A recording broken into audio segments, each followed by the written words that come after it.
It's Joel Patrick, and you might be a racist. See, you might be a racist if you believe that white privilege exists. People have said that creating conservative content, it's all an act to get views, to get money, whatever. Ideologies that want to kill and destroy our way of life, they're not little things for us. I was in the conservative movement before I ever made a dime. I'm the legendary black redneck. Brown skin, but I lean right. Uncle Tom, cause I act white. I've experienced backlash from my beliefs. Today, I'm here to tell you the truth. Say what you want, I don't give a care. Still cruising down the road with my flag in the air. And if being genuine upsets people sometimes you gotta upset people. Noticed everyone who is for abortion has already been born. I mean, it's nice to have followers, it's nice to have an audience, but it isn't everything. They didn't think about, like, not even for a second, think about turning on me over this one issue. It's interesting because I thought some of those people were my friends. People were leaving me like literal threats. There were people that were sending their followers to attack me and criticize me. It was probably the first time that I did some serious introspective thought. What all have I been a part of? I am known for making videos exposing the left's hypocrisy. Today's video is a little bit different.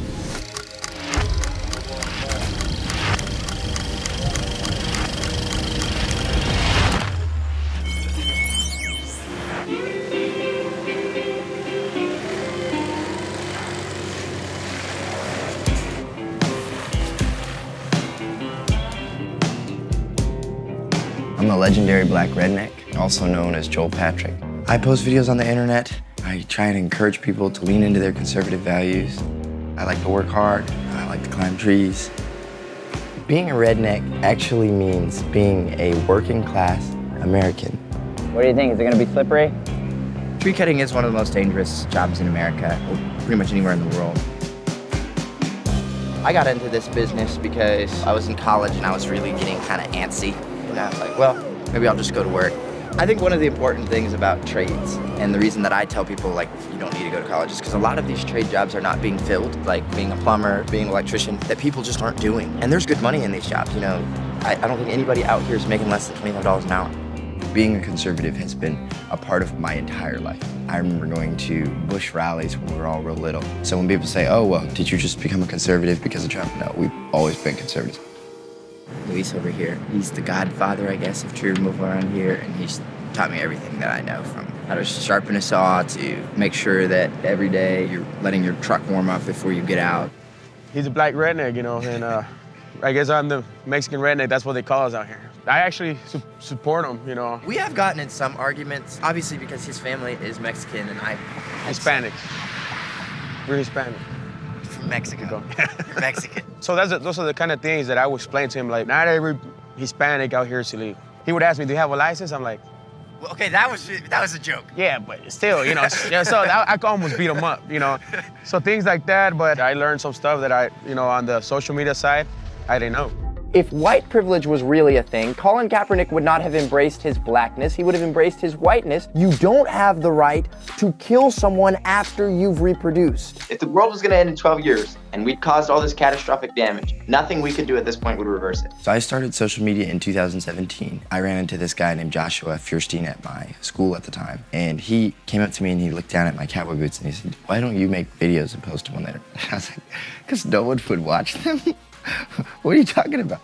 He's like, no, they'll watch it. So I made my first video talking about Black Lives Matter. Black Lives Matter cares nothing for black lives. It went viral. And I was like, oh. My name is Joel Patrick. I'm here to tell you the truth. True Americans love America and love our president. Knock, knock. What's up, man? Who's here? How you doing, dude? Good, how are you? It's the Legendary Black Redneck. Print lots of good shirts for Joel right here, and Joel comes up with new designs every day. So we have to be able to move quickly. Here we have, racism is a sin problem, not a skin problem. I survived Corona and the Clintons. My personal favorite. I've definitely experienced backlash from my friends and family for being vocal about my beliefs. Joel, what do you think about social distancing? I think socialism distancing is better. Socialism it's failed everywhere it's been tried, but people keep trying it. There's a difference in me doing something that's offensive and someone being offended. 90% of people that see it thinks it's funny. What is that? There are some people that are in the movement that are purely pandering. People have said that it's all an act to get views, to get money, whatever. I was in the conservative movement creating content before I ever made a dime. It's my name on there. If I was selling merch with Trump's name on there, I would be grifting because I would be taking someone else's clout, if you will, and monetizing it. Did I benefit from Trump being the president? Yes. See, look at all these orders going out. We're killing it. Look at all these white privilege cards that went out, man. Yeah. Look at that.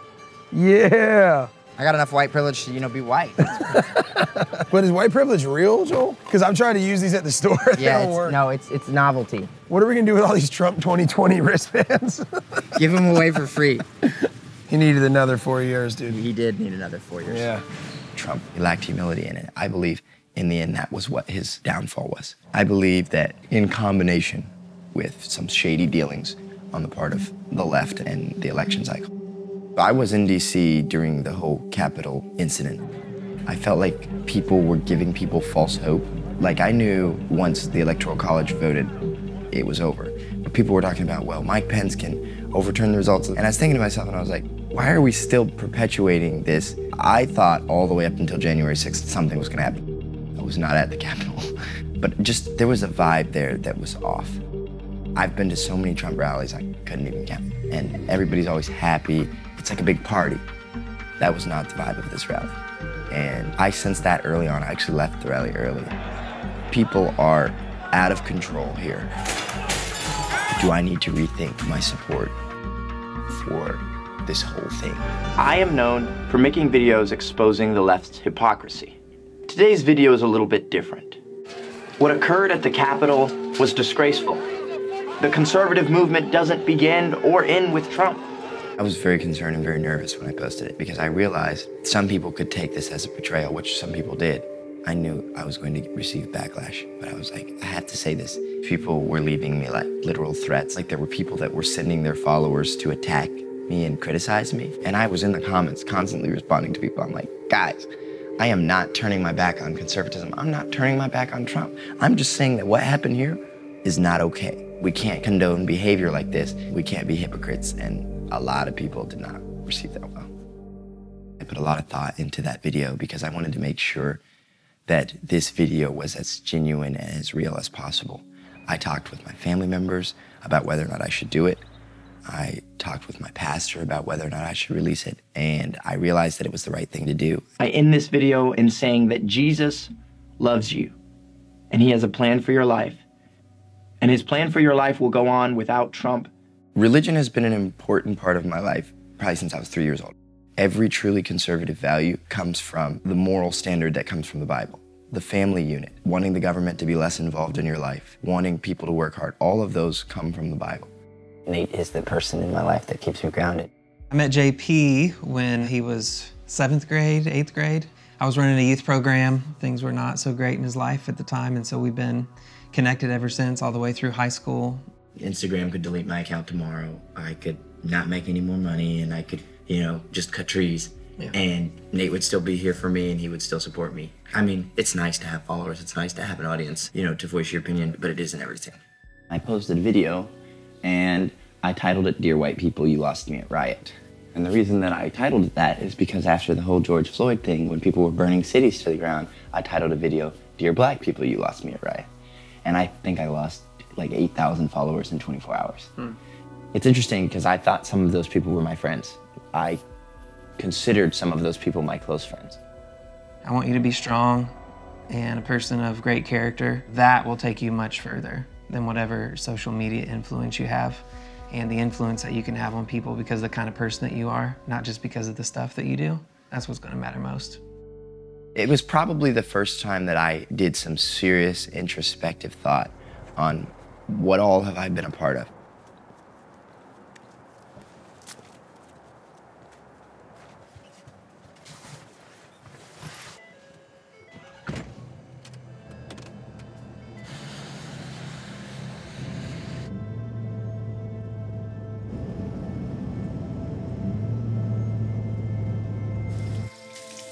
Right now we're in North Carolina.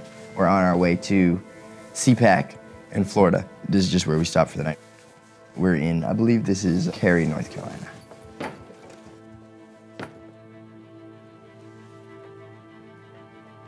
And we're ready. My name is Joel Patrick, and I was very disappointed to hear the news yesterday of how 2 African-American men gang raped an Asian girl. But I'm sure you may have heard of the African-American man who was shot by the police. I'm so sick of hearing this narrative that the police are out here killing innocent black people when black people still commit 55% of the violent crime. We need to address the issues within our own community and stop blaming the white man. I wonder if that was too much. Was it too aggressive? I'm gonna reshoot part of that. A lot of people don't know that I spent a year and 2 months in a group home. I was out of control. I didn't listen to my parents. I would run away from home. I experienced police brutality on 2 different instances. And I was acting out. I wasn't just walking down the street as a black man and they were like, oh, let's rough him up a little bit. It was more of a, we need to scare this kid straight because he has a good home and a good family. And he doesn't even realize it.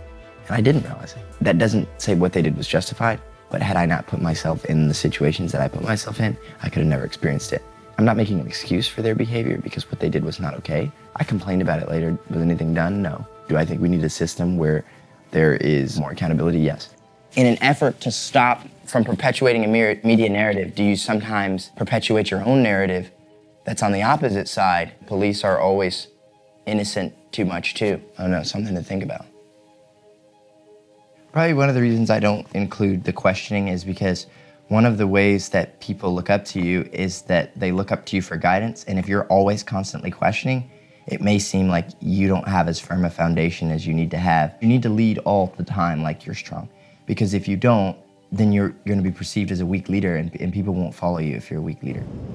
Conservatives will often use the term based. It means having like a sturdy base, having a firm backing. There is a conservative cancel culture. It's frustrating.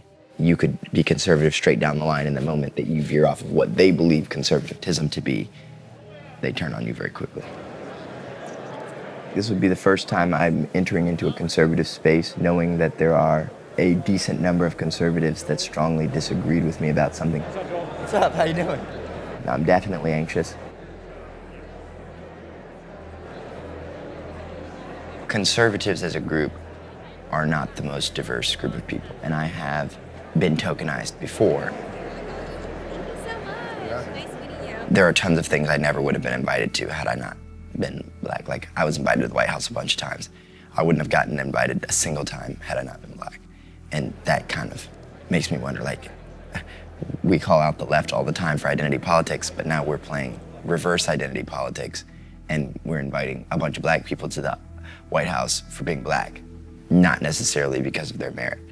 Now, I would have loved to have been invited based on merit and not just based on my skin color.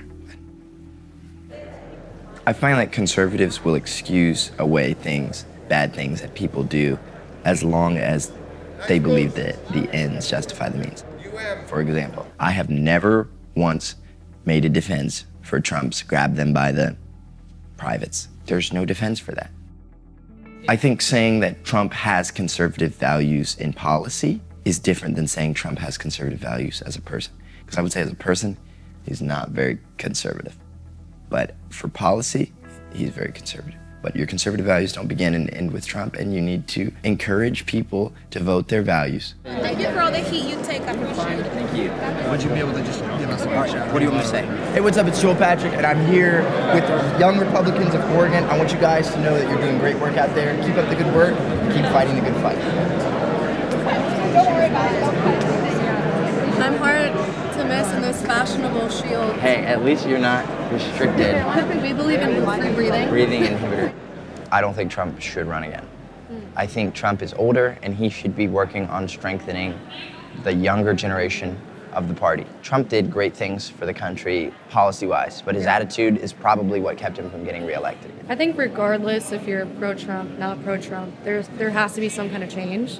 It didn't work. But if we're not getting involved in the schools, if we're not getting involved in the churches, if we're not getting involved at the local level, we're not going to create the ripple effect that we're wanting. We're not going to win the culture war. So many people are so bold and confident behind a screen or a laptop. They don't want to discuss things eye to eye, and that's what's creating these polarizing ideas that are creating so much division in the world today. I feel like there's cancel culture in the right, too. I definitely would say it's cancel culture when I lost thousands of followers because of my opinion. I mean, your mission, I feel like, is to provoke people. I want people to think, but in order for people to think, they have to be interested enough to listen, and in order for them to be interested enough to listen, you have to get their attention. The masked police are out in force.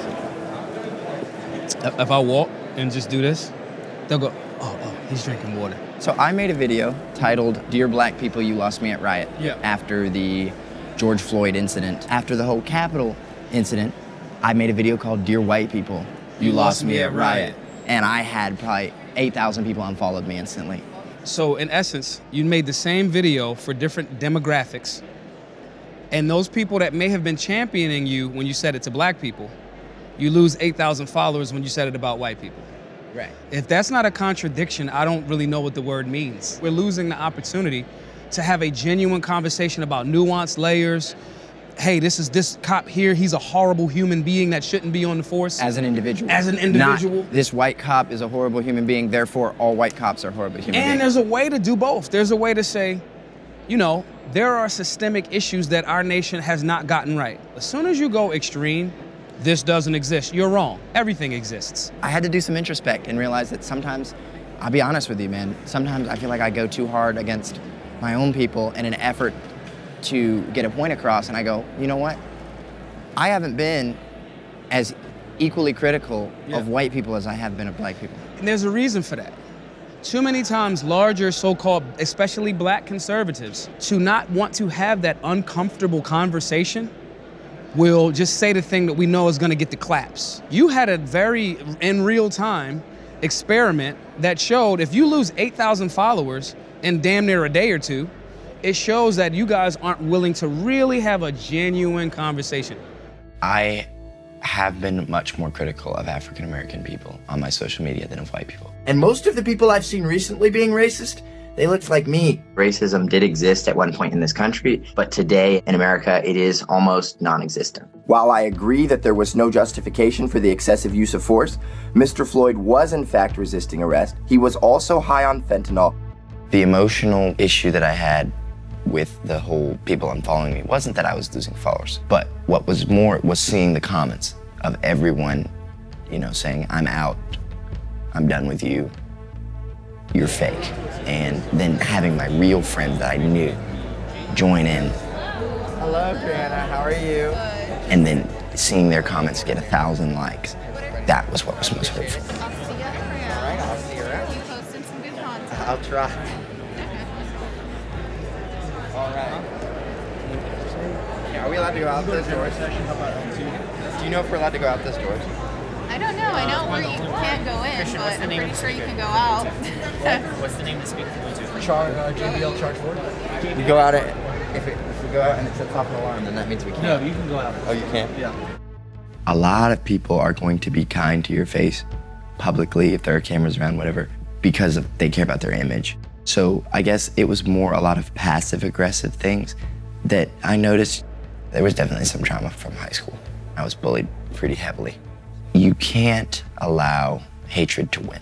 And if you give up, the bullies win, you let hate win. And I could do a better job showing love to people. Do you feel like you're going in a different direction at all with your... Yeah, I'm trying to go more, this video is conservative, but I want somebody that's not conservative to be able to watch it and stomach the whole thing without being like, I can't watch this. Not because I want to pander to one group or the other, but if I'm not changing people's minds, what am I doing? Collecting followers? Why? In the early videos, unfortunately, the purpose was to just see how far this would go. Now, the purpose is to see how many minds I can change. When you say to see how far this would go, do you feel like... Riding a wave. Where are we going? Let's see where it goes. This is fun. I was having fun. I believed this stuff. Obviously, I've always believed it, but it was like, oh, let's see how far this can go. Looking back on it, I should have, from the beginning, my purpose should have been to change minds. I'm the legendary Black Redneck. Brown skin, but I lean right. Uncle Tom cause I act white. Pro 2A, that's got rights like a bald eagle. Take flight. You can say what you want, I don't give a care. Still cruising down the road with my flag in the